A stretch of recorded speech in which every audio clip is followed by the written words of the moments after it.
Nah, Coach, sekarang bagaimana kalau menuntun, Coach? Ya, tentu yang kita rindu itu adalah menuntun. Tetapi ini juga kita harus super hati-hati, ya. Karena sebenarnya nanti kita akan bicarakan, apakah menuntut itu tidak baik? Pertanyaannya kan di sana. Nah, apakah menuntun itu pasti baik? Nah, ini yang perlu kita balancing betul-betul. Nah, kita masuk dulu dalam menuntun ya. Baik, kita lihat. Nah, kalau kita lihat gambar ini tentu sangat indah. Seorang ayah menuntun anaknya yang belum bisa berjalan. Nah, sebenarnya ini gambaran yang sangat real dalam kehidupan kita ya. Jadi menuntun anaknya berjalan. Nah, bagaimana dengan kita? Tentu kita rindu melihat gambar ini, bagaimana seorang ayah menuntun anaknya. Ya, kemudian anaknya dituntun. Nah, coba lihat gambar ini yang menuntun dan dituntun. Apa yang terjadi ketika Anda melihat menuntun dan dituntun? Tentu ini yang muncul dalam pikiran kita. Wah, rasanya aman, damai, nyaman, tenang, merasa terlindungi, merasa dibimbing, ya merasa diarahkan, merasa baik. Pasti anak itu merasakan keindahan. Orang tuanya menuntun juga itu, wah sangat sukacita. Ya, itu pasti yang kita rasakan. Ya. Nah, kita sekarang masuk ke dalam yang lebih dalam menuntun ini. Bagaimana kalau kita selalu menuntun? Ya. Nah, apa yang akan terjadi? Begini, hati dan perasaan kita akan dikuasai kasih. Makanya tadi di awal saya bilang, kalau kita ganti T-nya menjadi N, menuntun, itu harus ada dasar. Kenapa kita bisa masuk ke dalam tuntunan? Itu pasti pikiran perasaan kita dikuasai dengan kasih. Itu modal dasarnya. Karena Tuhan juga melihat itu. Ya hatinya, dikatakan hatinya dipenuhi belas kasihan. Kemudian yang kedua, pikiran kita mulai akan terarah kepada menolong dan membantu. Nah ini yang penting di sini ya. Jadi otomatis conscious mind kita, pikiran sadar kita, ya itu akan menguasai pikiran alam sadar kita yang kadang-kala bergejolak tanpa kita bisa kontrol, itu terarah kepada menolong dan membantu. Nah ini kalau sering-sering terjadi, itu akan masuk ke dalam alam bawah sadar kita yang menguasainya. Jadi otomatis kata-kata tuntut-tuntut itu mulai berkurang. Nah, kita kemudian melihatnya bahwa saya perlu membantu orang ini, saya perlu menolong orang ini. Nah, apalagi yang terjadi, permasalahan menjadi lebih jernih. Ya, karena kita tidak dikuasai rasa panik untuk menuntut. Kita akan masuk ke dalam ketenangan, ya bagaimana mencari cara. Nah, perhatikan ya, kita mulai masuk ke dalam ketenangan, bagaimana mencari cara menolong, membantu. Nah, ketika kita masuk dalam kondisi demikian, maka permasalahan itu akan menjadi jernih. Ini yang saya juga alami dalam pengalaman. Nanti saya akan cerita sedikit ya. Nah, hikmat dan kecerdasan kita meningkat secara otomatis. Hikmat dan kecerdasan kita meningkat. Itu nanti saya akan jelaskan juga lebih rinci lagi. Kemudian ada rasa sukacita dan motivasi diri bertambah. Wow, ini kan luar biasa sekali semua. Kemudian apa lagi yang terjadi? Munculnya berkat yang tak terduga. Nah, saya memang banyak contoh-contoh yang lama, tapi ini yang terbaru ya. Jadi ketika saya persiapkan ini, beberapa hari yang lalu, itu saya ambil sedikit waktu menceritakan real yang nyata ketika saya persiapkan ini. Tuhan memberikan langsung yang fresh, padahal saya mau memberikan contoh yang agak lama. Jadi beberapa waktu yang lalu, itu beberapa hari yang lalu, ya saya mau pulang ke rumah, ya, saya bawa mobil waktu itu, pas ada lampu merah, cukup panjang antrian waktu itu. Jadi ada 2 kali lampu merah baru saya bisa lewat. Jadi lampu pertama merah, saya masih nggak bisa jalan karena masih banyak di depan saya. Nah, ketika lampu hijau lagi, saya mau jalan, tiba-tiba ada motor masuk di depan saya sedikit. Ya, saya pikir sepeda motor aja kan. Saya tahu paling saya lewati sedikit, saya salib dia sedikit. Jalannya pelan karena baru mulai hijau. Jadi saya salib dia sedikit, saya lewati. Tiba-tiba, dem! Loh, apa yang saya dorong ya? Enggak, kayaknya ada kesenggol barang apa. Terus saya jalan lagi, ada sesuatu yang jatuh, tapi saya nggak peduli. Karena saya pikir saya nggak senggol apa-apa. Orang yang belakang senggol atau samping karena kedengaran suaranya, tapi kayaknya mobil saya. Jadi saya jalan lagi, tapi kan itu baru lampu hijau, jadi pelan. Jadi kemudian ternyata merah lagi, jadi saya berhenti lagi 2 kali. Nah tiba-tiba ada anak muda muncul, dia ketok kaca saya, Pak, Pak, Pak, Pak. Loh, saya bilang ada apa? Saya buka. Dia bilang, Bapak tabrak saya. Loh, Saya biasanya itu cukup juga reaksinya biasanya mendadak kalau orang tanya begitu tabrak saya dan saya tidak merasa nabrak. Tapi waktu itu ya saya udah biasa ya karena lagi nyusun juga ini, saya tiba-tiba bisa berdoa dalam hati, loh ada apa ini dalam hati ya, kemudian saya bilang, ada apa dek? Dia bilang bapak tabrak saya bilang apa yang saya tabrak? Dia bilang saya punya motor tadi loh, saya nggak kena. Dia bilang iya barang saya bapak senggol pecah semua. Ternyata dia bawa Roland di bawah itu panjangnya 2 meter. Jadi motornya itu kayak satu mobil sudah jadi muncul setengah meter dan itu di bawah kakinya. Jadi karena dia di depan saya pas jalan kalau mungkin dari jauh bisa kelihatan. Ini kan di depan pas saya jalan jadi saya nggak tahu. Saya keluarin dikit saya pasti lewati cukup banyak mungkin bisa 20 cm tapi dia punya barang itu kedorong sama mobil saya jatuh pecah.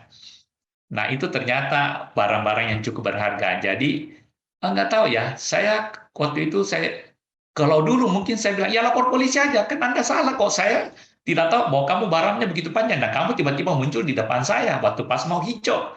Tiba-tiba kamu masuk di depan saya. Saya mau pikirkan gitu, tapi saya nggak tahu ya, saya pikir mungkin mereka ini menuntut. Jadi saya bilang, Dek, apa maumu? Gimana? Dia bilang, ya Pak, ini saya punya rugi ya. Saya bilang, oke, kalau gitu kamu pinggir, angkat cepat barangmu. Dan nanti lewat lampu merah saya berhenti, kita bicara di sana. Kalau dulu itu biasanya saya agak emosi, saya tidak akan peduli ya. Tapi ini kali nggak tahu karena mungkin mempersiapkan ini, jadinya saya lewati lampu merah, saya berhenti, dia datang.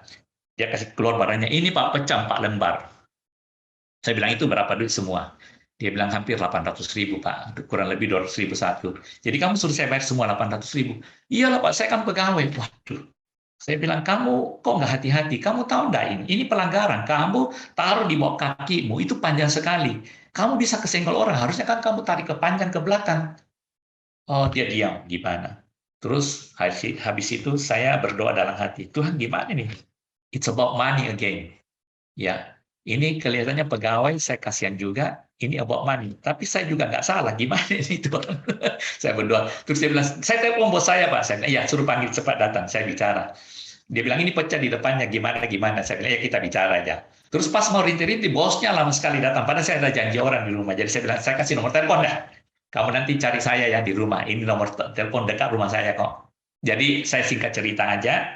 Akhirnya dia telepon-telepon saya pas pulang makan siang, saya lihat, saya balas enggak ini ya? Saya bilang, oh saya perlu tuntun orang ini. Saya nggak perlu menuntut. Kemudian saya balas, iya gimana? Dia bilang, bos saya mau ke rumah Bapak sama saya Pak, mau bicarakan ini, mengenai pecahnya gimana. Oke, saya kasih eh, lokasinya semua. Akhirnya singkat cerita dia udah datang. Dia bawa mobil, bawa barangnya yang pecah, bawa pegawainya lagi 2, sama bosnya datang. Dia begitu masuk ketemu saya, Pak maaf kita bicara. Saya bilang, iya. Saya bilang gimana? Jadi saya waktu itu udah langsung pikiran saya adalah menuntun orang ini. Bagaimana menyelesaikan masalah. Itu yang muncul dalam pikiran saya. Jadi dia bilang gini-gini. Terus kamu mau saya gimana sebaiknya? Saya bayar semua atau gimana? Ya, apakah ini kesalahan saya semua? Menurut Anda gimana? Saya lupa. Loh, menurut Bapak gimana baiknya? Saya bilang, saya kembalikan kepada Anda. Anda yang tahu barangnya, apakah ini masih bisa dipakai atau perlu kerugian besar atau gimana? Oh, sebentar Pak, saya telepon dulu. Akhirnya dia juga reda. Saya bilang, enggak apa-apa. Saya tidak mau merugikan Anda, tapi Anda juga jangan merugikan saya. Kita sama-sama baik. Ya, intinya gitu. Akhirnya dia telepon, singkat cerita, dia bilang, kelihatannya saya masih bisa kirim ke pabrik Pak untuk perbaiki. Jadi kalau Bapak nanti pabrik bisa, ya Bapak nggak usah bayar. Saya bilang, kalau pabrik nggak bisa, jangan rugikan pegawaimu ya. Karena dia juga orang pegawai, saya bilang kalau memang saya harus bayar, kasih tahu saya, tapi kalau kamu masih bisa pakai sebagian dan bisa menghasilkan uang, sisanya baru saya bayar. Oh iya baik Pak. Wah terima kasih Pak ya bisa memberikan pengarahan begini. Saya bilang ya saya kan juga tahu kita hidup ini ya tidak perlu saling tuntut-tuntut gitulah. Oh iya Pak terima kasih. Nanti kalau pabrik bisa terima saya nggak akan balas ya Pak. Nggak usah Pak. Saya bilang ya kalau memang perlu kamu kasih saya rekeningnya alasannya apa saya begini kasih tahu semua. Kalau Chengli saya bilang saya bayar ya. Tapi saya tidak akan lari dari tanggung jawab. Akhirnya saya kasih nomor HP apa dia kasih WA. Sampai hari ini udah 5 hari ya, nggak ada beritanya. Dan kemudian ketika dia mau pergi, Pak, siapa tahu kita nanti ada berkat ya kita, Pak usaha apa? Usaha ini. Nanti siapa tahu kita bisa berhubungan bisnis. Saya bilang, oh ya terima kasih. Yang penting saya bilang ini selesaikan, nanti kalau perlu saya bayar enggak. Nah, dari pengalaman itu saya lihat, kalau kita bisa merubah, kalau waktu itu saya bersikeras, kalau gitu lapor polisi aja, saya nggak mau bayar, saya nggak mau dirugikan. Kamu udah membuat saya terbuang waktu saya bisa pakai kata-kata begitu. Dan kamu bisa juga saya itu terserempet orang lain, karena saya harus keluar tadi. Jauh sekali, dan kamu itu gini-gini. Tapi saya rubah saat ini bagaimana sebagai orang Kristen ya kita menuntun dia dan kita mencari jalan yang terbaik. Dan yang saya dapatkan hubungan makin erat, makanya ini saya tambahkan ya. Jadi kalau kita selalu menuntun itu luar biasa sekali. Sebenarnya ada berkat tersembunyi di balik semuanya itu. Nah, firman Tuhan juga mengatakan kepada kita ya, Mazmur 31 ayat 4 dikatakan gini, sebab engkau bukit batuku dan pertahananku, oleh karena namamu engkau akan menuntun dan membimbing aku. Tuhan saja itu menjadi tempat perlindungan kita. Ini pemazmur mengatakan, sebab engkau Tuhan, boleh dikatakan begitu ya, bukit batuku, pertahananku. Dan oleh karena namamu, engkau kenapa? Menuntun dan membimbing aku. Tuhan memperlakukan kita, itu anak-anaknya selalu menuntun dan membimbing. Kemudian di Mazmur 73 ayat 24 dikatakan, dengan nasihatmu engkau menuntun aku, dan kemudian engkau mengangkat aku ke dalam kemuliaanmu. Jadi Tuhan itu selalu memberikan nasihat, menuntun, kemudian mengangkat kita ke dalam kemuliaannya.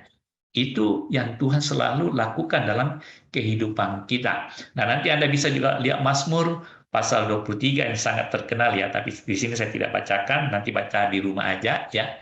Mengenai ini, Tuhan adalah gembalaku, takkan kekurangan aku, ya baca seterusnya ya. Nah, berkat dari menuntun apa yang kita dapatkan? Ini yang penting sekali.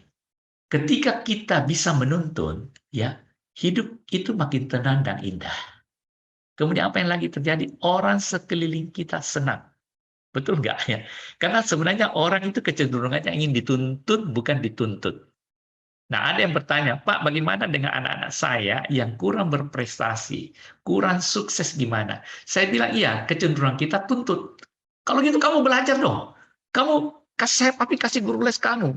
Kamu harus begini, kamu harus begitu, begitu. Itu tuntutan. Itu is fine-fine aja. Tapi bagaimana kalau kita menuntun? Mungkin kita bisa pakai kata-kata, kenapa kok nilaimu bisa menurun? Bagaimana kamu memakai waktumu? Berapa jam kamu belajar? Walaupun kita mungkin tahu, dia akan cerita. Nah, waktu belajar itu bagaimana? Apa yang kamu hadapi? Apa kesulitanmu? Itu menuntun namanya. Oh, kesulitannya gini. Kalau gitu, oh kamu masih kurang sini. Bagaimana kalau belajar sama temanmu atau belajar lewat online, Google, yang nggak terlalu butuh uang, tapi kalau kita mampu, kita carikan guru les. Nah, terus kamu di sekolah gimana? Perhatiin guru nggak waktu dia terangkan. Nah, kalau nggak jelas, bagaimana kalau kamu tanya? Itu tuntun semua. Nah, bagaimana kalau waktu belajarmu kamu tambah? Nanti kan yang dapat nilai bagus kan kamu. Nanti kamu juga yang menikmati. Nanti kamu juga yang dipuji. Kamu juga yang dapat hadiah kalau dapat beasiswa dari sekolah atau apa, itu kurang lebih ya. Itu gambaran kecil aja. Nanti mungkin ada detailnya, kita bisa tanya jawab. Kemudian apa yang terjadi? Kualitas dan kuantitas kita meningkat. Karena kita sering menuntun, otomatis pola-pola pikir kita, gaya kita itu akan mencari sesuatu yang lebih baik, lebih bijaksana, ya lebih bisa mengena, lebih bisa memberkati orang. Makin kita melihat orang yang kita tuntun makin meningkat, kita akan mencari ke arah sana pengetahuan-pengetahuan. Ya, kita akan belajar terus. Maka saya katakan kualitas dan kuantitas kita akan meningkat. Kemudian apa? Ya tentu yang seperti saya katakan tadi, kita makin bijak, sehat, dan sukacita. Bukankah ini yang kita rindukan? Daripada kita tuntut-tuntut, menuntut stres ya. Jadi kalau kita bisa merubah gaya kita sekarang berbicara, menuntun, bijak, sukacita. Ya, karena biasanya kita menuntut itu kita kan maunya cepat. Makanya saya tadi bilang speed. Kamu harus belajar, harus gini-gini supaya maunya cepat semua. Tetapi menuntun memang lebih lambat. Tetapi itulah yang kita butuhkan. Kita semua pasti senang dituntun. Kita periksa diri kita lah. Mau dituntut atau dituntun? Tentu dituntun. Ketika kita dengar nasihat, kenapa nggak gini Pak, kenapa nggak gini? Ya bagus juga ya. Menjadi teladan yang memberkati. Ini yang tentu yang Tuhan juga rindukan. Bahwa anak-anaknya itu selalu menjadi teladan yang memberkati. Dan akhirnya kita akan menjadi apa? Winner, not the loser. Ya. Karena kita bisa memenangkan banyak hal. Dan itu menjadi pengalaman hidup saya juga ketika saya mulai mengerti prinsip ini. Daripada saya selalu menuntut, dia akan tuntut balik saya juga. Dan kita akan ribut, tensi kita akan naik, emosi kita akan naik. Dan cenderung kita akan, ya kacau lah, maunya nyerang terus. Dan rasanya kesal, kenapa dia bisa begitu, kenapa dia bisa begitu. Aku akan tuntut balik, lebih lagi, lebih keras lagi. Nah itu yang sangat berbahaya sekali. Nah, kita harus perhatikan di sini ya. Makanya saya tutup dengan firman Tuhan ini satu, Matius 7 ayat 12 yang sangat terkenal.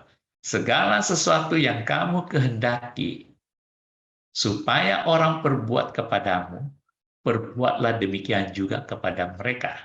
Itulah seluruh hukum Taurat dan kitab para nabi. Ini sebenarnya boleh dikatakan hukum tabur tuai. Hukum alam, aksi sama dengan reaksi. Ya, jadi segala sesuatu yang kita kehendaki supaya orang berbuat kepada kita. Tadi kan kita rindu juga dituntun. Kita lebih rindu, lebih senang dituntun daripada dituntut. Nah, kalau kita sendiri senang yang begitu, kenapa kita berbuat yang sebaliknya menuntut-menuntut? Ya, lebih baik kita juga rasakan yang sama, ternyata dituntun itu enak. Nah, saya juga mau menuntut kembali supaya saya juga mendapatkan anugerah yang sama. Ya, itu mungkin dari saya, Sisi Melda. Jadi kita lihat perbedaan yang jelas, tuntut dan menuntut. Kalau kita perhatikan tadi, tidak ada seorang pun yang senang dituntut-tuntut terus. Tetapi tentu kita semuanya senang apa? Dituntun dan menuntun. Ya, tentu itu yang paling baik. Ya, Tuhan memberkati. Nanti kita bisa masuk diskusi. Kalau mau tanya jawab, silakan sekarang di chatting atau mau raise hand. Silakan. Tuhan memberkati.